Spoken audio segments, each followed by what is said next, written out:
오늘 하나님 말씀은 사도행전 1장 1절부터 3절까지 말씀 보도록 하겠습니다. 제가 설교는 16전 전장을 가지고 합니다. 제가 봉독하겠습니다. 바울이 더베와 루스드라에도 이름에 거기 디모데라는 제자가 있으니 그 어머니는 믿는 유대 여자요 아버지는 헬라인이라. 디모데는 루스드라와 이고니온에 있는 형제들에게 칭찬받는 자니 바울이 그를 데리고 떠나고자 할세 그 지역에 있는 유대인으로 말미암아 그를 데려다가 할례를 행하니 이는 그 사람들이 그의 아버지는 헬라인인 줄 다 알미러라. 아멘. 지난주에는 제가 사도 바울의 제1차 선교 여행 중에 있었던 사건을 설명한 거고요. 오늘은 사도 바울의 제2차 선교 여행 중에 있었던 일들을 여러분들에게 말씀을 드립니다.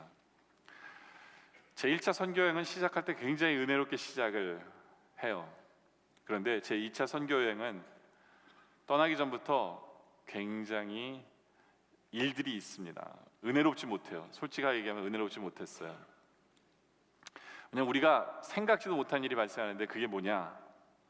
바울과 바나바가 싸웁니다. 그러니까 제가 이렇게 여러분들 싸운다 그래서 뭐 그 사람들이 그냥 말에 대립이 있었나 보다 할지 모르지만 사도행전 15장 39절에 보면 뭐라고 표현하냐면 그 서로 심히 다투어 이렇게 얘기합니다. 그러니까 굉장히 크게 싸운 것 같아요. 굉장히 크게 싸웠어요. 그래서 피차 갈라섭니다. 피차 갈라서요. 왜 이런 일이 벌어졌나요? 여러분들 아시죠? 그렇죠? 1차 선교 여행 때 마가라는 사람이 같이 동행을 했는데 중간에 포기를 합니다. 그러니까 사도 바울이 2차 선교 여행 때는 그 사람을 못 데리고 가겠다고 얘기한 거예요. 근데 여러분들이 아는 대로 바나바는 굉장히 용서 잘하고 품어주는 사람이잖아요. 데리고 가야 된다 그런 겁니다. 그 서로 그 의견이 대립이 돼 갖고 부딪힌 거예요. 부딪힌 거죠.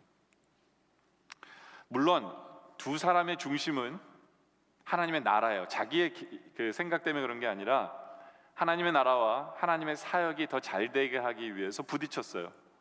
그렇죠? 근데 이제 물론 제2차 선교 여행을 떠나는 것까지는 의견이 같았는데 이제 그 한 사람을 데리고 가느냐 마느냐 때문에 부딪히고 서로 이제 갈라섭니다. 갈라서요. 그러니까 두 사람에게 아픔이죠, 그렇죠?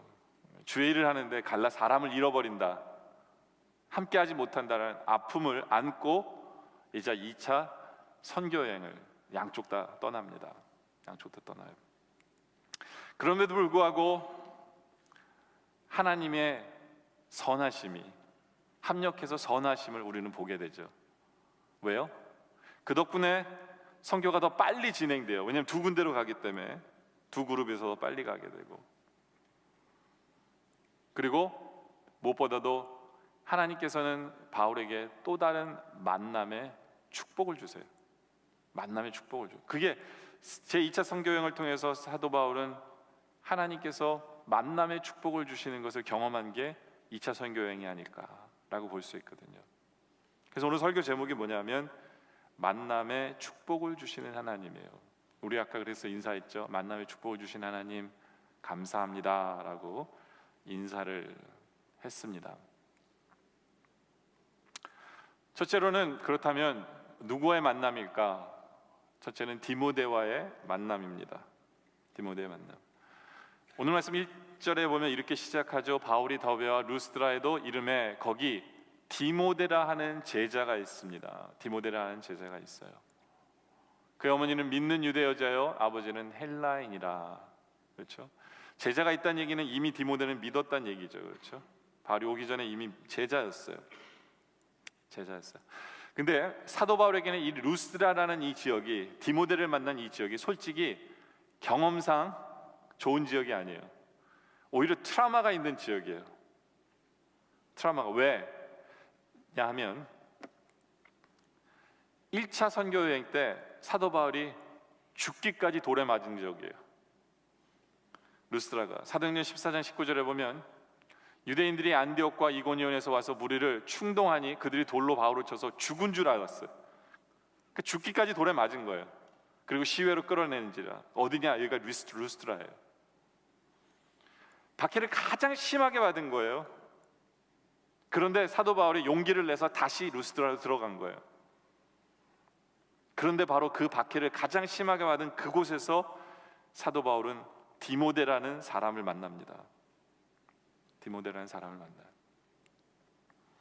근데 이 디모데는 아까도 말한 대로 이미 믿었고 그의 어머니, 그의 할머니 로이스와 어머니 유니게로부터 믿음의 유산을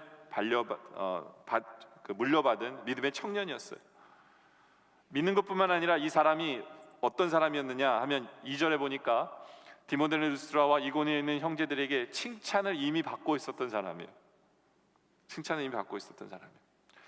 아마도 사도 바울이 제1차 선교 여행을 그 루스드라에서 왔을 때 돌에 맞아 죽기까지 되었던 것을 디모데는 보고 있었던 것 같아요. 직접 목표였던 것 같아요. 제 생각이 아니라 디모데후서 3장 11절에 보면 사도 바울이 그런 얘기를 해요. 디모데에게 박해를 받은 것과 고난과 또한 안디옥과 이고니온의 루스드라에서 당한 일과 어떠한 박해를 받은 것은 내가 과연 보고 알았거니와. 그렇죠? 그러니까 이고니온에서 사도 바울이 죽기까지 돌에 맞았을 때 디모데는 보고 있었어요. 그리고 디모데는 그것을 분명히 보면서 감동을 받았을 거예요. 그리고 충격을 받았을 거예요. 도대체 예수님을 얼마나 사랑하기에 자기를 돌아봤을 거예요. 그런 감동이 있었는데 사도 바울이 바로 또다시 온 거예요. 이고니온에. 그러니까 어떻게 했겠어요? 디모데가 분명히 찾아갔겠죠. 찾아가서 사도 바울에게 아마 이렇게 얘기했을 거예요. 저를 믿음의 아들로 삼아주세요 라고 얘기했을 거예요. 저의 스승이 되어주세요로 얘기했을 거예요. 그렇죠? 당신을 저의 영적인 아버지로 모시겠습니다 라고 했을 거예요. 근데 여러분들 사도 바울의 입장에서 보면 이게 얼마나 큰 위로와 힘이 되는지 아세요? 왜냐하면 사도 바울은 결혼을 안 했으니까 당연히 애가 없어요. 자녀가 없어요. 그리고 평생 결혼할 생각도 없어요. 그리고 평생 자기는 자녀 없이 하나님 만나겠구나라고 생각했는데 갑자기 이 핍박의 장소에서, 고난의 장소에서 아들이 생긴 거예요. 아들이 생긴 거예요. 얼마나 감격했을까요? 특별히 이 루스드라에서는 자기를 환영하는 아무도 사람들도 없어요. 유대인들이 다 등을 돌리는 그 도시예요. 그런데 그곳에서 믿음의 아들을 얻은 거예요. 얼마나 큰 힘이 되었을까? 사도 바울에게는요, 그 체험이 나중에 그 사람에게 큰 신앙의 보탬이 돼요. 사도 바울에게 있어서 그 고난의 장소에서, 핍박의 장소에서 믿음의 아들을 얻는 그 기쁨과 그 감사가 그 안에 새겨져 가지고 그가 나중에 고린도후서 12장 10절에 이런 표현을 씁니다. 그러면 내가 그리스도를 위하여 약한 것들과 능욕과 궁핍과 박해와 공고를 기뻐하노니 이는 내가 약한 그때의 강함이라. 이런 고백들이 사도 바울이 어떻게 할 수 있는지 아세요? 왜냐하면 자신이 약할 때, 능욕을 받을 때, 궁핍할 때, 박해와 공고할 때 하나님께서는 디모데와 같은 그런 놀라운 위로자를, 놀라운 선물을 준비하신 하나님, 그래서 본인이 더 강하게 하신 거예요. 그의 사역이 더 강하게 역사하시는 하나님을 경험했기 때문에 사도 바울에게 있어서 디모데를 만난다는 것은 새로운 고난에 대한 해석이 되는 거예요. 이제부터 사도 바울에게는 고난과 능력과 핍박이 있을 때 하나님께서 선하신 열매를, 하나님께 주시는 또 다른 복을 기대하게 만드는 거예요. 나로 더 강하게 하실 것을 기대하게 만드는 거예요. 왜요? 디모데를 만난 축복이 너무나도 그에게 크게 와닿기 때문에 그래요. 그래서 사도 바울은 로마서 5장 3절에 이런 표현하죠. 다만 이뿐 아니라 우리가 환난 중에도 즐거워하는 사람이 되는 거예요. 왜요? 환난 중에선 하나님께서 준비하고 계신 것들이, 놀라운 선물들이, 특히 만남의 선물들이 있었기 때문에 디모데는 이렇게 사도 바울은 이렇게 표현할 수 있는 거죠. 그렇죠? 그래서 사도 바울은 디모데를 아들 삼고 너무나 좋은 거예요. 너무나 좋은 거예요. 그러니까 당장 그 다음 지역에 갈 때 디모데를 데리고 가고 싶었어요. 당장에.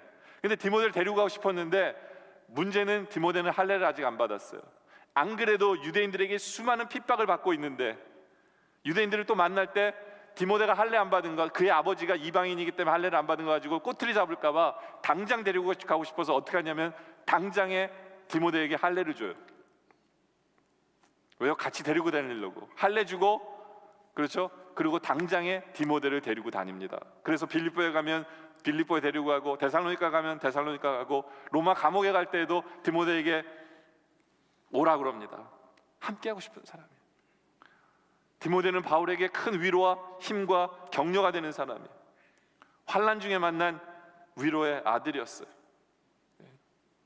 저는 우리 이 자리에 함께한 여러분들에게 이런 만남이 있길 원해요. 그래서 그 만남이 여러분에게 위로가 되고 기쁨이 되고 감사가 되길 원해요. 거기다가 디모데는 참 믿음의 사람이었어요. 왜요? 그는 자기의 일을 구하지 아니하고 늘 하나님의 일을 먼저 구하는 충성된 일꾼이었어요. 사람은 누구나가 이기적일 수 있는데, 그러다 보니까 자기의 일을 먼저 구할 수 있는데, 주의 일을 한다고 하면서도 자기의 이익과 자기의 성공과 자기의 평안과 자기의 행복을 추구할 수 있는데, 디모데는 그러지 않았어요. 항상 우선이 하나님, 그리고 하나님의 일을 하는 자기 아버지 사도 바울이 우선이었어요. 그래서 빌립보서 2장 21절에 보면 그들이 다 자기 일을 구하고 그리스도 예수의 일을 구하지 아니하지만 다른 모든 사람들은 그랬는데 디모데는 그러지 않았어요. 디모데의 연단을 너희가 안 하니, 그렇죠?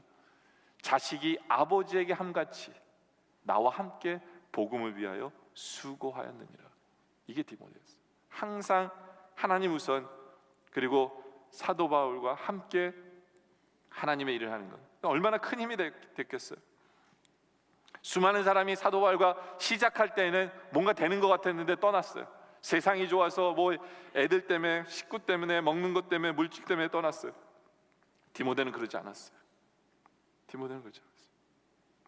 참 믿음의 사람이었죠. 믿음의 사람이었다. 그러다 보니까 사도 바울이, 여러분들 사역을 하다 보면 지칠 때가 있잖아요. 그만두고 싶을 때가 있잖아요. 포기하고 싶을 때가 있잖아요. 근데 자기 아들이, 믿음의 아들이 더 열심인 거예요. 더 뜨거운 거예요. 함께 동행하는데, 예? 그러니까 힘을 낼 수밖에 없는 거예요. 사도 바울이 디모데를 보면서 더 이상 지칠 수가 없는 거예요. 디모데를 보면서 힘을 낼 수밖에 없는 거죠. 그러니까 서로에게 자극이 되는 거죠. 서로에게 정말 귀한 만남인 거였어요. 거기다가 사도 바울은 이제 순교를 앞에 놓고 주님 만날 날이 얼마 남지 않은 것을 알았어요. 그랬을 때 사도 바울이 제일 많이 찾았던 사람이 누구냐면 디모데였어요. 왜요?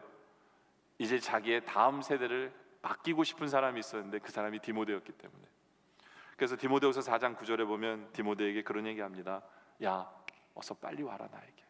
왜 빨리 오라 그래요? 언제 죽을지 모르니까, 언제 순교할지 모르기 때문에 디모데야 빨리 와라. 그러면서 10절에 보면 대만은 이 세상을 사랑하여 나를 버리고 데살로니가로 갔고 그레스게는 갈라디아로, 디도는 달마디아로 갔다. 한 사람 한 사람, 이제 바울이 죽음을 앞에 놓고 있다 보니까 수많은 사람들이 바울을 떠나기 시작해요. 근데 디모데는 찾는 거예요. 물론 여기서 11절에 보면 누가만 나와 함께 있느니라 하면서 올 때에 디모데에게 내가 올 때에 마가를 데리고 오라, 그렇죠? 자기가 버렸던 마가인데, 그러니까 어떤 면에서 바나바가 옳았어요, 그렇죠? 바나바가 옳았어요. 바나바가 옳았어요. 저는 개인적으로 사도 바울을 안 좋아해요. 왜냐하면 저는 바나바를 좋아하기 때문에. 제 스타일도 그래요. 저는 항상 약자 편이에요. 약자 편이고 너무 이렇게 그냥 톡 부러지게 이렇게 이런 사람 별로 안 좋아하는데, 그래서 바나바가 옳아서 저는 굉장히 이렇게 감사한데, 근데 바울이 참 대단한 게 뭐냐면, 그랬지만 마가가 변화됐을 때 마음을 열고 받아줄 수 있는 그런 마음이에요. 고집을 피우지 않아요. 하여튼 바울은 디모데를 부릅니다. 바울은 디모데를 자기가 이제 죽기 전에 부르면서 저는 행복했을 거라고 생각해요. 물론 자기가 죽기 때문에 천국 가서 행복하지만 이제는 자기가 죽어도 자기가 맡길 사람이 있다는 게 얼마나 행복할까요? 그렇죠? 믿음의 유산을 남기고 그 아들이 나의 신앙과 나의 신학과 나의 모든 것을 이제는 연결시켜줄 사람이 있다라는 것, 그게 바울에게 있어서의 디모데의 존재예요. 그러니까 디모데만 생각하면요, 바울은 너무 좋은 거예요. 그래서 디모데후서 1장 2절에 보면 이렇게 불러요. 사랑하는 아들 디모데야. 2장 1절에 보면 내 아들아 이렇게 불러요. 남들이 보면 친아들인 줄 알 거예요. 그죠? 얼마나 좋으면. 그러면서 마지막 순간에도 다 맡길 수 있는 사람이 있었던 사도 바울은 행복한 사람이었다라는 거예요. 바로 이러한 만남이 여러분의 삶에 있기를 원해요. 여러분이 사도 바울 같은 사람이 돼서 믿음의 자녀들이, 디모데 같은 자녀들이 여러분에 있기를 원합니다. 반대로 여러분이 또 다른 사람에게 디모데 같은 역할을 여러분들이 해주길 원해요. 그러한 만남의 축복. 그래서 힘든 순간에도 그 힘든 것이 이제는 재해석될 수 있도록, 하나님이 나에게 또 다른 만남의 축복을 주실래나 보다 라고 힘든 순간에도 소망을 품을 수 있는 그러한 만남을 체험하는 여러분들이길 원합니다. 두 번째로는 루디아라는 여인이에요. 루디아라는 여인. 이 여인의 직업이 지금으로 말하면 패션 사업가예요. 옷을 파는 사람이에요. 옷을 파는 사람. 근데 특별히 이 여인은 어떤 옷을 파느냐면 자주색으로 된, 왜냐면 이 여인이 있던 지역에는 그 색깔을 내는 염료가 로마인들이 높은 층 사람들이 입는 색깔의 옷을 내는 최고급의 원단을 내는 지역이 여기예요. 그러니까 그 원단을 만들어서 로마의 상류층 사람들에게 물건을 내는 사람이에요. 그리고 굉장한 CEO입니다. 그래서 그 사람의 이름 앞에 리디아 레이디라는 호칭이 붙는 사람이에요. 그러니까 굉장한 부자예요. 이 여인은 굉장한 부자였어요. 그런데 사도 바울이 이 여인을 만나면서 이 여인의 삶에 새로운 한 역사의 한 획을 그어요. 사도 바울의 선교 여행에도 사역에도 한 획을 긋는 정말 귀한 만남이 이 두 사람과의 관계예요. 근데 이 여인과의 만남도 참 재밌는 게 뭐냐면 하나님이 사도 바울이 가는 길을 막으시고, 사도 바울이 아시아로 선교를 가는데 하나님이 막으세요. 너 가지 마. 글로 가지 마. 막으세요. 6절과 7절에 보면 이런 말씀 있죠. 성령이 아시아에서 말씀을 전하지 못하게 하시거늘, 그렇죠? 그들이 불수개와 갈라디아 땅으로 다녀가, 물론 그냥 이렇게 간단하게 전했어요. 말씀을 전하게 하지 못하게 하시거늘. 이거는요 사도 바울이 굉장히 힘들었을 거라는 거예요. 말을 못하게 하시는 거예요, 하나님이. 그러면서 무시아 앞에 이르러 비두니아로 가고자 애쓰되 예수의 영이 허락하지도 않아요. 그러니까 하는 일마다 안 되는 거예요. 뭐든지 막히게 하시는 거예요, 하나님이. 그러니까 얼마나 힘들었을까요? 솔직히 사도 바울 생각에 그랬을 거예요. 내가 바나바랑 헤어져서 일어나, 내가 잘못됐을까 행동이, 뭐 이런 생각도 했을 거예요, 그죠? 근데 참 재미있는 것은 하나님께서 우리가 하는 일을 막으실 때가 분명히 있어요. 누가 보아도 옳고 선한 일이고 하나님 원하시는 길인 줄 알았는데 하나님이 막으시는 이유가 있는데, 그 이유는 뭐냐? 또 다른 선한 길을 준비하기 위해서예요. 막으셨기 때문에 어떤 면에 있어서 사도 바울은 누구를 만나게 됐느냐? 루디아라는 이 여인을 만나게 된 거예요. 루디아라는 여인을 어떻게 만났느냐? 사도 바울이 이제 소아시아를 못 가니까 턴백해서 유럽으로 들어갔는데, 유럽의 첫 장소가 뭐냐면 빌립보예요. 빌립보에 딱 갔는데 빌립보는 회당이 없는 거예요. 회당이 없어요. 왜냐하면 로마가 철저하게 야외 예배 모임 같은 다른 종교 모임을 못하게 하고 있는 상황이었어요. 그러다 보니까 근데 모임 장소가 필요하잖아요. 모임 장소를 찾다 보니까 유대인들이 모여서 기도하는 데가 있다는 거예요. 강가 앞에, 한적한 곳이죠. 그래서 그곳에 갔어요. 유대인들이 모여서 기도하는 강가 앞에 갔는데 그 기도의 모임 속에 누가 있었냐? 이 루디아라는 여인을 만나게 된 거예요. 루디아라는 여인을. 근데 재밌는 것은 이 루디아는 이방인이에요. 근데 유대인들이 기도하는 곳에 와서 기도하고 있는 여인이에요. 다시 말해서 이방인임에도 불구하고 이 여인은 하나님을 정말 경외하고 하나님을 열심히 섬기고 싶었던 사람이에요. 그리고 이 여인은, 성경은 말하기를 이 여인은 아주 부자임에도 불구하고 하나님을 소중히 여기고 예배를 소중히 여겼던 사람이에요. 그래서 철저하게 바쁜 와중에도 안식일을 지키며 예배를 하던 사람이었어요. 그리고 이 여인은 부자임에도 불구하고 하는 일이 모두 잘 됐음에도 불구하고 항상 하나님 앞에 기도하는 여인이었다라고 평가를 내립니다. 이 여인은. 여러분들 보통 이 큰 인물이 되는 특징 중에 하나가 뭐냐면 잘 될 때에도 하나님 앞에 기도를 잘하는 사람이에요. 우리의 문제는 뭐냐면 편안하면 안 해요. 그게 문제예요. 어느 사람이 시골에 올라와서 사업에 성공했는데 자기가 옛날에 시골에 살았던 그게 이제 그리워지는 거예요. 제일 그리운 게 뭐냐면 새벽에 우는 닭 울음소리가 그리워가지고 가게 가서 잘 우는 닭 한 마리를 가져왔어요. 저는 솔직히 몰랐어요. 일부 예배 때 암탉이 잘 우는 암탉을 데려왔다 그랬는데 그 속담 때문에 그래요. 그 암탉이 울면 집안이 망한다 해서 저는 우는 게 암탉인 줄 알았더니 수탉이라며요. 그러니까 하여튼 수탉을 이제 집에 갖고 왔겠죠. 그래서 이 닭에게 발코니에다 집을 잘 지어주고 난방 시설도 집어넣어주고 모이도 자동적으로 탁탁탁 나오게 하고 물도 자동적으로 잘 나오게 한 거예요. 그리고는 울 날만 기다리는데 울지를 않는 거예요. 닭이 너무 신경질이 나서 그 가게 주인가 따졌어요. 왜 이 닭은 울지 않습니까? 그랬더니 그 주인이 뭐라냐면 그 닭이 뭐가 아쉬워서 울겠습니까? 그러더래요. 이게 우리의 영적인 모습일 수 있어요. 요즘 너무 편하다 보니까 하나님을 찾지 않고 살아가는 이 모습, 혹시 이것이 우리의 모습이 아닌가를 생각해 봐야 돼요. 이 여인은 모든 것이 잘 되고 있음에도 불구하고 기도하는 여인, 하나님을 찾는 여인이었어요. 이방임에도 불구하고. 그랬기 때문에 이 여인은 누구를 만나게 되냐면 사도 바울을 만나게 됩니다. 그 자리에서 사도 바울을 만나요.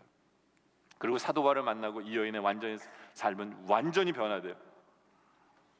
그래서 루디아는요, 사도 바울의 2차 선교 여행부터 4차까지 사도 바울이 죽는 그날까지 15년이라는 세월을 철저하게 하나님의 나라를 위해서, 그리고 사도 바울의 후원자로서 섭니다. 그리고 이방임에도 불구하고 예루살렘 교회에 정말 문제가 많이 생기고 너무나 가난한 사람들이 많았을 때 정말 큰 구제헌금도 드리는 여인이었어요. 저는 왜 하나님께서 아시아로 가려고 하는 사도 바울을 막으셨을까? 바로 이 여인과의 만남을 위해서다 라고 봅니다. 그래서 이 여인은 바로 그 빌립보 교회의 아주 귀한 리더가 돼요. 여러분들, 빌립보 교회는 아주 귀한 인물들이 많이 나와요. 목숨을 바쳐 헌신했던 사역자 에바브로디도, 클레멘트, 이런 아주 귀한 사람들이 많이 나오는데요, 그 일꾼들이 누구에 의해서 배출됐겠어요? 바로 빌립보 교회의 첫 리더였던 이 루디아를 통해서 배출된 거예요. 그뿐 아니라 사도 바울의 사역에 일해서 늘 든든한 후원자였어요. 그렇다면 이 여인이 어떻게 변화될 수 있었을까요? 어떻게 변화될 수 있을까? 오늘 성경은 한 가지로 얘기하는데 이 여인은 한마디로 하나님 앞에서, 말씀 앞에서 마음을 여는 사람이었기 때문에 그래요. 마음을 여는 사람. 이 여인은 부유한 사람에도 불구하고 하나님의 말씀에 귀를 여는 사람이었어요. 우리는 문제 있으면 들으려고 하잖아요. 이 여인은 형통한 가운데서도 하나님의 마음의 말씀 앞에 마음을 열었어요. 그래서 14절에 보면 이렇게 표현합니다. 두아디라시에 있는 자색옷감 장사로서 하나님을 섬기는 누디아라는 한 여자가 말을 듣고 있을 때 사도 바울의 설교를 듣고 있었어요. 근데 주께서 그 마음을 열어서 바울의 말을 따르게 하신지라. 여기서 열었다는 것은 문으로 말하면 옛날에는 이렇게 두 문인데 한쪽만 연 게 아니라 양쪽 문 다 활짝 열렸다는 거예요. 이것이 그 여인의 말씀 앞에서의 자세였어요. 그러다 보니까 변화된 거예요. 그러니까 심리학자들이 변화를 잘 받는 사람들의 세 가지 공통점이 있다고 하는데, 첫째는 잘 듣는 사람이에요. 둘째로는 반응을 잘하는 사람이에요. 반응을 잘하는 사람. 저도 설교하면요, 누가 잘 듣는지 느껴져요. 왜냐하면 이렇게 무슨 말을 던지면 여러분의 표정에 나와요. 반응이 나와요. 그러니까 제가 이렇게 설교를 하다가 어느 쪽을 자세히 보는지를 이렇게 계속 보고 있잖아요. 그럼 어느 중에 누가 잘 듣고 있다는 얘기예요. 근데 계속 하다가 갑자기 시선을 돌려서 딴 쪽만 보잖아요. 그러면 그쪽에는 누가 졸고 있다는 얘기예요. 왜냐하면 설교하는 사람이 신이 안 나기 때문에. 아무리 얘기하는데 졸고만 있으면 제가 피드백이 안 오니까 보지를 못해요. 힘이 안 나요. 예. 근데 제가 이쪽도 안 보고 저쪽도 안 보고 그냥 악만 쓰고 있잖아요. 안타깝다는 얘기예요. 그러면 근데 이 하나님 말씀 앞에서 변화를 일으키는 사람은 반응이 있어야 돼. 말씀 앞에서. 그리고 세 번째는 잘 적응하는 사람이에요. 무슨 얘기냐면 누가 말씀을 전하더라도 귀를 여는 사람이에요. 저는 우리 영락의 성도들이 좀 그런 건강한 신앙인이었으면 좋겠어요. 가려듣는 사람이 아니라 모든 하나님의 말씀 앞에서 귀를 열고 그것을 반응하고 잘 듣는 사람이었으면 좋겠어요. 그래서 모든 말씀 앞에서 아멘으로 말씀을 받는, 전 소리 내라는 얘기 아니에요. 내셔도 돼요. 근데 아멘의 뜻이 뭐예요? 말씀대로 이루어질 줄을 믿는 그 강한 믿음이에요. 확신이에요. 그렇게 말씀을 받을 때 여러분의 생각이 열려요. 그럴 때 성공과 축복의 문도 함께 열려요. 하나님 채워주시니까. 우리가 마음을 열면 축복을 담을 그릇도 커지는 거예요. 그래서 하나님께 귀하게 사용하세요. 다윗의 삶이 그래요. 나단이라는 선지자가 그 죄를 지적했을 때 그 하나님 말씀 앞에서 마음을 열고 바로 회개하잖아요. 그게 다윗이에요. 그러니까 하나님께서 귀하게 사용하시죠. 그렇죠? 귀하게 사용. 여러분들 말씀 앞에서 여러분의 마음을 여세요. 그렇죠? 그리고 말씀뿐만 아니라 제가 이렇게 목회하면서 제일 바라는 것 중에 하나가 뭐냐면 여러분들이 순환해서 마음을 여는 공동체이길 원해요. 순원이 누가 얘기를 했을 때 그 얘기에 마음을 열고 들어줄 수 있는 순원. 그래서 순원들끼리 통하는 그런 행복한 공동체. 그러기 위해서는 항상 마음이 열려야 돼요. 마음이 열려요. 그리고 감동이 있어야 돼요. 여러분들 성령님은 감동의 영이세요. 성령 충만한 사람일수록 더 쉽게 감동하고 더 눈물을 흘리고 기뻐해요. 그리고 변화됩니다. 변화돼요. 하나님은 감동의 사람을 하나님의 사람을 쓰세요. 다윗이 그런 사람이에요. 다윗은 정말 감동을 많이, 그렇게 수많은 시를 쓰는 사람이에요. 바울도 마찬가지예요.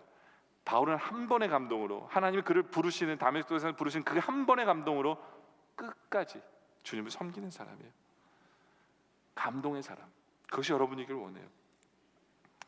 제가 이렇게 설교를 여러분에게 하면서도 제 머릿속에는 우리 교회도 이런 분들이 있고 이런 분들이 있고 루디아 같은 이런 분이 있고 말씀 앞에서 감동하는, 제 머릿속에 수많은 사람이 스쳐가요.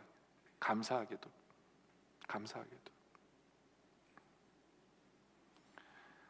여러분들 이렇게 변화된, 말씀에 열려서 마음이 열려서 변화된 루디아는 정말 크게 유럽 최고의 선교 헌신자로 활약합니다. 그리고 그녀는 글로벌 리더가 돼요. 많은 사람들이 사도 바울의 선교를 후원하는 것 같았지만 오래가지 못했거든요. 중도에 포기하고 떠나고 막 이랬어요. 용두사미로 끝냈어요. 근데 이 여인은 끝까지 연약한 여성임에도 불구하고 끝까지 사도 바울과 멍에를 같이 메고 목숨을 들여서 같이 헌신한 사람이에요. 그래서 빌립보서 4장 3절에 보면 빌립보 교회에게 한 말 중에 또 참으로 나와 멍에를 같이 한 내게 구하노니 복음에 나와 함께 힘쓰던 저 여인들, 그 여인 중에 루디아가 들어가요. 여인들 속에. 그렇죠? 그리고 15절에 빌립보 사람들아 너희도 알거니와 복음의 시초가 언제냐면 이때예요. 2차 선교여행 때 내가 마게도냐를 떠날 때 주고받는 내 일에 참여한 교회가 너희 외에 아무도 없느니라. 빌립보 교회. 참여할 때 루디아가 가장 많은 일을 했어요. 끝까지 초지일간. 여러분들 훌륭한 사람일수록, 주님께 쓰임받는 사람일수록 상록수의 인생을 삽니다. 그렇죠? 화렵수는 계절 따라 기후 따라 변동이 심해요. 그러나 상록수는 폭염과 비바람, 흑한 속에서도 독야청청, 그렇죠? 흔들리지 않고 요동하지 않고 서 있어요. 마치 구약의 갈렙처럼 전천후 인생이에요. 상황이 어떻든지 간에 항상 무너지지 않는 변화된 모습으로 살아가는 그 모습, 이것이 루디아의 모습이었어요. 우리가 잘 부르는 내 평생 소원 이것뿐, 아시죠? 내 평생 소원 이것뿐 주의 일하다가 이 세상 이별하는 날 주 앞에 가리라. 불같은 시험 많으나 겁내지 맙시다. 구주의 권능 크시니 이기고 남겠네. 이 찬송을 작사하신 분이 누구냐면 한승권 목사님이에요. 이분이 원래 평양 산정교회 초대 목사님이셨어요. 그러다가 105인 사건으로 중국으로 망명했다가 미국으로 이민 가셔서 20년간 미국에서 이민교회를 하셨어요. 그리고는 다시 평양으로 오셔서 담임하시다가 순교하신 분이에요. 이분이 불렀던 작사한 게 뭐냐면 내 평생 소원뿐, 이것뿐. 주의 일하다가 이평생 이별하는 날 주 앞에 가리라. 끝까지 충성하며 나아가기 원하는, 이것이 루디아 같은 여러분의 모습이기를 원합니다. 또 여러분의 삶 속에서 루디아 같은 만남이 있기를 원해요. 루디아는요, 사도 바울과 변화됨으로 인해서 또 다른 귀한 루디아에게 있어서 만남이 있었어요. 많은 신학자들이 의사 누가 알잖아요. 누가복음을 쓰고 사도행전을 쓴 누가의 아내가 된 사람이 누구냐면 바로 루디아라고 얘기를 합니다. 연구를 해보니까 그 루디아로서도 또 다른 귀한 만남이 있었어요. 그래서 평생 동역자로서 남편도 동역을 하고, 그래서 주의 일을 감당할 수 있었어요. 이런 귀한 만남들이 하나님께서 늘 우리에게 주시는 것이다 라는 것이죠. 세 번째로는 간수와의 만남이에요. 사도 바울에게 있어서는 간수와의 만남은 아주 중요한 전도에 대한 방법을 우리에게 알려줍니다. 전도에 대한 방법을. 여러분들, 예전에는 우리 한국에서 전도하는 사람들 보면, 뭐 지금도 그러겠죠, 뭐 예수 천당 불신지옥 이렇게 외치는 분들 많아요. 옛날에 최건돈 목사님이 그러고 다니셨기 때문에 이제 그러면서 이제 막 하는데, 그런 분들을 보면 저는요, 반감함보다는 불편한 마음이 들 때가 더 많아요. 뭐 제가 믿음이 없어서 그러냐, 뭐 그럴지도 몰라요. 근데 저는 전도에 대한 생각을 좀 이렇게 해봐요. 왜 내가 불편할까? 저런 행동들이. 제가 이제껏 신앙생활하면서 이게 느낀 것 중에 하나 뭐냐면, 대립하는 전도 방법은 이 효력이 별로 없다라는 생각을 하거든요. 대립하는 전도 방법. 제가 예전에 절에 다니는 친구한테 이렇게 전도한 적이 있어요. 야, 너 불교는 아무 신이나 믿어도 너네 법에 어긋나지 않아. 왜냐하면 다 신교기 때문에. 그렇죠? 불교의 가장 중요한 것은, 극락가기 위해서 가장 중요한 것은 착하게 살아야 돼요. 그래서 제가 친구한테 그랬어요. 야, 너 교회 다니면서 착하게 살아. 그럼 만약에 교회가 틀려도 넌 착하게 사니까 극락 갈 거고, 근데 만약에 절이 틀리다면, 불교가 틀리다면 넌 교회 다니니까 넌 구원받아. 이게 영원히 걸린 문제인데 그거 가지고 너는 왜 갬블을 하냐고 그랬어요. 교회 다니면서 예수 믿으면서 착하게 살아. 그럼 퍼펙트하게 넌 구원받는 거야. 나랑 교회 가자 그랬거든요. 근데 저는 제 생각할 땐 굉장히 논리적이라고 생각했어요. 근데 제 친구는 오히려 저한테 화를 내면서 너는 종교 가지고 무슨 장난하냐고, 이게 말장난하는 거냐고 화를 내더라고요. 왜 이런 말이 먹히지 않을까, 이런 생각을 한 적이 있는데요. 우리는 어떻게 전도해야 될까? 여러분들, 제일 중요한 것 중에 하나가 뭐냐면요, 우리는 그 말을 할 자격을 얻는 것이 중요한 거예요. 자격을 얻는 것, 이것이 전도에 있어서 굉장히 중요합니다. 중요한 원리예요. 똑같은 말을 하더라도 내가 그 말을 할 자격이 있으면 그 사람은 좀 힘든 말이라도 들어요. 근데 내가 자격이 없는 사람이 얘기를 하잖아요. 그럼 콩으로 매주를 쓴다 해도 안 들어요. 그때 자격을 얻는 것이 굉장히 중요하다라는 거예요. 여러분들, 복음의 내용은 변하지 않아요. 항상 똑같아요. 예나 지금이나 언제든 똑같아요. 그게 뭐예요? 우리 주님이 온천에 다니면서 복음을 전하는 그 말이 뭐예요? 너희는 예수를 믿으면 천국 가고 구원 얻고, 안 믿으면 지옥 간다는 거예요. 한마디로 말하면 딱 그거예요. 심판받는다는 거죠. 그런데 중요한 것은 그 말을 누가 했느냐에 따라 누구는 듣고 누구는 안 들어요. 저는 그것이 자격의 차이다라고 생각을 하거든요. 여러분들, 우리나라 최초로 예수 천당 불신지옥을 외친 분이 최건돈 목사님이에요. 그 목사님이 나가자마자 예수 천당 불신지옥 했던 사람이 우르르 모여서 예수 믿어요. 그거 아니에요. 그분이 이 전도를 했을 때 정말 힘들었어요. 그런데 그분이 예수 천당 불신지옥을 하면서 참 오랜 시간 복음을 그렇게 전하면서 온갖 핍박당하고 고난당하면서도 그분은 흔들림이 없이 그 일을 했어요. 그러다 보니까 사람들에게 그의 삶이 변화됐고, 그의 삶의 변화 속에서 그 외침을 들으면서 그 자격을 얻게 된 거예요. 사람들이 그의 삶을 보면서 진짜겠구나. 그렇기 때문에 여러분들, 하루아침에 말할 자격이 주어지는 건 아니에요. 오늘 본문 같은 경우에도 마찬가지예요. 사도 바울이 감옥에 앉은 채로 아무 일도 없었는데 그 간수에게 예수를 믿으세요, 그러면 내 가족이 구원 얻는 게 얘기한다고 맥혀 들어갈까? 아니에요. 근데 사도 바울은 그 자격을 얻은 거예요. 어떻게 얻었어요? 감옥 문이 열려서 충분히 도망갈 수도 있는데 도망가지 않았어요.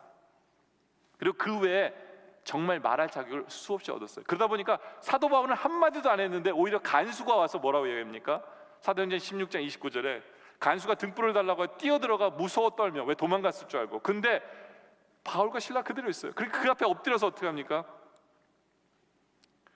그들을 데리고 나가 이르되 선생들이여 내가 어떻게 하여야 구원을 받으리까? 말할 자격을 얻은 거예요. 사도 바울이 무슨 얘기를 하더라도 이 사람은 지금 이제 다 믿고 자세가 된 거죠. 네. 여러분들, 우리가 어떻게 살면 이런 자격을 얻을 수 있을까요? 첫째로는 도덕적인 권세가 있어야 돼요. 도덕적인 권세가. 진리를 내가 먼저 수행하고 있어야 돼요. 진리의 능력이 따라야 돼요. 그래서 사도 바울이 도망갔음에도 불구하고 그는 남아 있었어요. 왜냐하면 혹시 잘못될까 봐, 간수에게. 그런 삶의 모습이에요. 그리고 사도 바울은 편지 속에서 유명한 말을 하죠. 너희는 나를 본받으라. 이게요, 다른 사람이 하면 이건 교주가 돼요. 예수를 본받으라 그러죠. 어떻게? 근데 사도 바울 자체의 삶 자체가 예수님을 쫓아가는 오직 예수였기 때문에 이 말을 할 때 문제가 없었어요. 사도 바울이 나를 본받으라 할 때는 그가 오직 주님만을 향하고 있었어요. 그리고 그의 삶이 예수로 말미암아 너무 기뻤어요. 너무 행복했어요. 그래서 사도 바울은 늘 항상 기뻐라, 기쁨을 얘기하잖아요. 여러분들, 우리가 어떤 그 권위를, 능력을 발생할 때는 제일 중요한 것 중 하나가 뭐냐면 기뻐야 돼요. 그 기쁨은 어디서 오느냐? 내가 하나님의 말씀에 순종하며 살아가고 있을 때 기쁨도 오는 거예요. 내가 주님이 원하시는 그 방향으로 나아가고 있을 때 거기에 기쁨이 있는 거예요. 그럴 때 거기에 도덕적인 권세가 있는 거예요. 항상 인상만 쓰고 뭘 하더라도 불만만 얘기하고, 그런 사람이 야 나를 따라, 말이 안 되죠. 기뻐해야 돼요. 성령 충만한 사람은요, 무엇보다도 자신이 행복해야 돼요. 그래야 남에게 본받으라고 할 수 있어요. 저는 여러분에게 이런 권세가 있기를 원해요. 두 번째는 영적인 권세예요. 이것은 사람이 소유하는 게 아니라 하나님이 주셔야 돼요. 영적인 권세는요, 하나님이, 마치 물이 높은 곳에서 아래로 오듯이 하나님이 우리에게 주셔야 되는 것이 영적인 권세예요. 그리고 영적인 권세가 있는 사람이 얘기를 하면 듣게 돼요. 예전에 들은 얘기인데요, 어떤 미국 젊은 부흥사가 교도소에 설교를 하러 갔어요. 근데 설교를 가는데 예배 세링이 아니라 마치 그 종교인들 토론 세링이에요. 그러니까 믿지 않는 사람들 다 와 있고, 이제 거기 앞에서 이제 이분이 설교를 해야 돼요. 그러니까 이분이 올라가려고 하니까 벌써 밑에 있는 사람들이 아마 저 목사 올라가면 예수 믿으면 구원받고 안 믿으면 지옥 간다는 얘기 할 거야. 근데 딱 그 얘기를 하려고 그랬는데 이 밑에서 그 얘기 할 거야, 뻔하지 뭐, 이러고 다 그런 거예요. 그러니까 이분이 딱 설교하러 올라갔는데 힘이 빠지고 그냥 하나님께 기도하는 거예요. 하나님 도와주세요. 어떻게 할까요? 근데 하나님 먼저 찬양을 하고 전하라는 그러한 그 도전을 받았어요. 그래서 이 목사님이 직접 피아노를 치면서 찬양을 했어요. 그 찬양 제목이 뭐냐면 하나님의 눈이 참새를 바라보신다. His eyes are on the sparrow 라는 곡이에요. 이 시스터 액트에 나왔던 굉장히 은혜로운 곡인데, 내용이 뭐냐면 참새 한 마리도, 그가 참새 한 마리 떨어지는 것도 하나님의 허락 없이는 안 된다는 거예요. 근데 참새보다 더 귀한 너희를 하나님 왜 돌보시지 않겠느냐, 우리가 아는 그 성경 구절, 그걸 찬양을 한 거예요. 근데 이분이 피아노를 치면서 찬양하는데 어떤 일이 벌어지냐면 참새 한 마리가 갑자기 들어오더니 한번 이렇게 빙 돌고 나간 거예요. 참새 한 마리가, 희한하게도. 근데 정말 재밌는 것은 이분은 피아노를 치고 참새 한 마리 빙 돌고 나갔는데 이분이 피아노 치고 찬양하고 올라가서 똑같이 얘기했어요. 주 예수를 믿으세요, 그럼 구원을 얻습니다. 그러나 믿지 않으면 심판이 있습니다 라고 얘기하면서 이분이 예수 믿을 사람 한번 손 한번 들어보세요. 다 손을 든 거예요. 어떤 사람은 눈물을 흘리는 사람도 있었어요. 이미 알고 있는 메시지예요. 모르는 거 아니에요. 왜요? 그 권세를 누가 주신 거예요? 하나님이 주신 거예요. 하나님이 정말 함께 하신다는 증거예요. 이 영적인 권세가 있으면요, 말을 하면 듣게 되는 권세 하나님 주셔야 돼요. 하나님 주셔야 돼요. 이러한 권세를 하나님이 계속 여러분에게 허락하시기 원해요. 믿는 자에게 복음을 전할 때 기도해야 돼요. 이 권세를 위해서. 세 번째는 고난의 흔적이 있어야 돼요. 고난의 흔적이. 어떤 말보다도 고난의 흔적이 가장 큰 설득력이 있어요. 그래서 부자는 가난한 사람에게 전도하기가 힘들어요. 건강한 사람은 아픈 사람에게 전도하기 힘들어요. 그러나 같이 힘들고 같이 아픈 사람이 전도할 때 거기에는 효과가 일어나요. 그렇죠? 예수 그리스도께서 부활하신 후에 도마에게 못 박힌 손과 이 창자국 난 옆구리를 보여주셨을 때, 물론 의심하는 도마지만 왜 그걸 믿게 되느냐면 예수님의 고난의 흔적을 봤기 때문에 그렇다. 그럴 때 그 고난의 흔적을 볼 때 신뢰할 수 있게 되는 거예요. 그렇죠? 그 때문에 예수님 우리에게 뭐라고 했어요? 날마다 내 십자가를 지고 날 쫓아라는 것은 뭐냐면 고난의 흔적을 가지라는 거예요. 오늘 왜 이방인 간수가 사도 바울 앞에 무릎을 꿇으면서 어떻게 해야 구원 얻을까 질문했을까요? 그 이유는 고난 속에 있었던 사도 바울을 봤기 때문에 그래요. 사도 바울은 감옥에 갇혔어요. 온갖 매를 맞고 감옥에 갇혀 있어요. 사도행전 24절에 보면 나오죠. 그가 이러한 명령을 받아 그들을 깊은 옥에 가두고 그 발을 작고에 튼든지, 작고라는 얘기는요, 그냥 이렇게 쇠 묶은 게 아니라 다리를 잡아 당겨 가지고 묶은 거예요. 그러니까 아마 사도 바울은 이 스트레치를 하는 정말 잘하는 그 훈련이 됐을 거예요. 왜냐하면 항상 이렇게 얼마나 괴롭겠어요. 그러니까 감옥에 갇힌 그 자체가 편할 수가 없어요. 뭐 감옥에 그게 아니에요. 감사할 수 없고 찬양할 수 없는데 그 고통 속에 있는 그 사람이 뭐 하고 있었냐면 25절에 한밤중에 바울과 실라가 기도하고 하나님을 찬송하고 있는 거예요. 그러니까 간수가 보고 있는 거예요. 저 사람 뭐 미쳤나? 육신의 고통이 힘들 텐데 무슨 찬양이야. 근데 바로 그 고난 속에 그 행동 때문에 이 간수가 느낀 게 있는 거예요. 그래서 사도 바울 앞에 문이 열렸을 때 가서 질문한 게 뭐냐면 어떻게 하면 구원을 얻을 수 있습니까? 당신이 어떻게 그럴 수 있습니까? 얘기해요. 고난의 흔적이 있었어요. 그에게는. 여러분들, 구원에 대한 질문은요, 신학적인 지식이 많아야 답할 수 있는 게 아니에요. 우리가 어떻게 영원히 살 수 있습니까? 그 구원의 필요성은요, 바로 여러분의 삶의 모습을 통해서 보일 수 있어요. 도덕적인 권세와 영적인 권세와 고난의 흔적을 가지고 있을 때, 여러분에게는 그러한 자격이, 말할 수 있는 자격이 주어진다. 이것이 여러분의 모습이기를 원해요. 이제 말씀의 결론을 내리죠.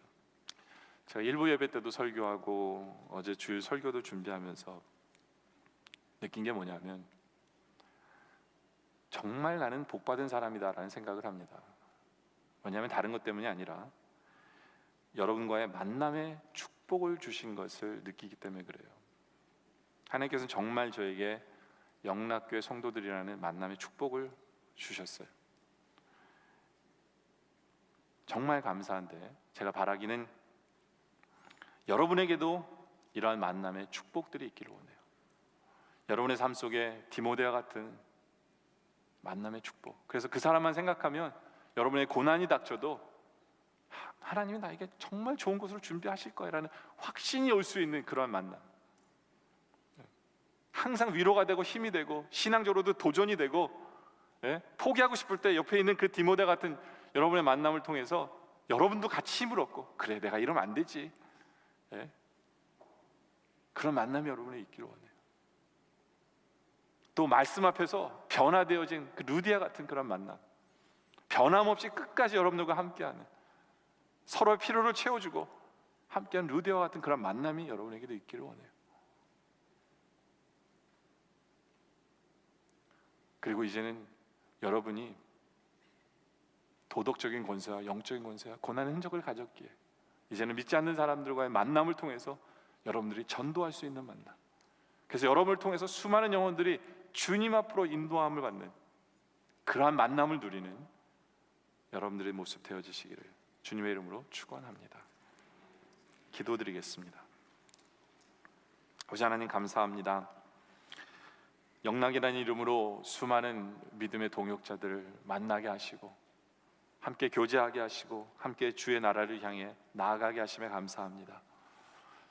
간절히 바라옵기는 여기 계신 모든 성도님들에게도 만남의 축복을 주시옵소서. 디모데와 같은 만남이 있게 하여 주시옵소서. 그래야 그 만남 때문에 우리의 모든 고난이 오히려 소망과 희망과 기쁨의 해석이 되어질 수 있는 만남 되게 하여 주시옵소서. 우리 그 만남 때문에 내가 지치고 힘들고 좌절하고 싶을 때 이 믿음에 함께하는 디모데 같은 만남 때문에 오히려 내가 이러면 안 되지, 내가 더 힘을 내야지, 내가 더 본이 돼야지 하는 그런 만남이 있게 하여 주시옵소서. 또 루디아 같은 말씀 앞에 변화된 만남이 있게 하여 주시옵소서. 루디아처럼 변함없는 지속된 끝까지 함께하는 만남이 있게 하여 주시옵소서. 그래야 서로의 필요를 채워주는 만남, 서로에게 힘이 되어주는 만남, 그런 이 만남이 있게 하여 주시고, 또 우리가 믿지 않는 사람들에게 도덕적인 권세와 영적인 권세와 고난의 흔적을 갖고 있기에 말할 자격이 주어져 우리가 전도할 수 있는 수많은 사람과의, 믿지 않는 사람과의 만남이 있게 하여 주시옵소서. 그래서 수많은 사람들을 주님께로 인도하는 그런 선교적 교인의 삶을 살아갈 수 있는 그런 모습이 우리 안에 있게 하여 주시옵소서. 아버지 하나님, 무엇보다 중요한 것은 이제 내가 디모데와 루디아를 만나고 싶은 그 열정만큼 이제 우리가 다른 성도들에게 우리가 먼저 디모데가 되어주고 우리가 먼저 루디아가 되어주는 그러한 만남을 이끄는, 복된 만남을 이끄는 그러한 삶으로 또한 우리가 변화되게 하여 주시옵소서. 우리가 루디아처럼 다른 사람에게 베풀 수 있는 그러한 루디아의 복을 누리게 하여 주시옵소서. 말씀의 변화됨으로 인하여 우리의 축복의 그릇이 커지는 그러한 삶이 우리의 삶이 또한 되게 하여 주시옵소서. 디모데처럼 다른 사람에게 힘이 되어주고 능력이 되어주는 그러한 삶이 되게 하여 주시옵소서. 우리의 마음이 말씀 앞에 열리게 하여 주시옵소서. 그래야 우리에게 만남을 허락하신, 그 축복된 만남을 허락하신 주님을 찬양하고 감사하는 우리 영락의 공동체 모든 성도들의 삶이 되게 하여 주시옵소서. 감사드리며 예수님의 이름으로 기도드립니다. 아멘.